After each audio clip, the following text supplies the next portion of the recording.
Boys, may tanong lang ako sa inyo. Anong napapala nyo kapag naglolo ko kayo? Masaya ba?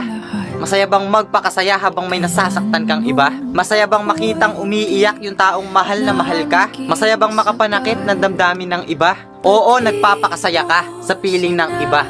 Pero hindi mo inisip na sa ginagawa mo, may nasasaktan ka na. Kaya karamihan sa mga babae, takot magmahal. Kasi karamihan sa mga lalaki, hindi marunong makontento sa isa. Sinasabi mo, mahal mo siya pero hindi mo naman ginagawa. Sinasabi mo, ikaw lang, pero naghahanap ka pa ng iba. Kaya boys, please lang, wag na wag nyo lolokohin yung mga partner nyo. Kasi hindi lang puso yung dudurugin nyo, pati tiwala, tao, at sakripisyo. Pero kung may balak kang magloko, ngayon pa lang pag-isipan mo. Kung ayaw mong maging alaala, lahat ng pinagsamahan nyo. Masaya ka sa piling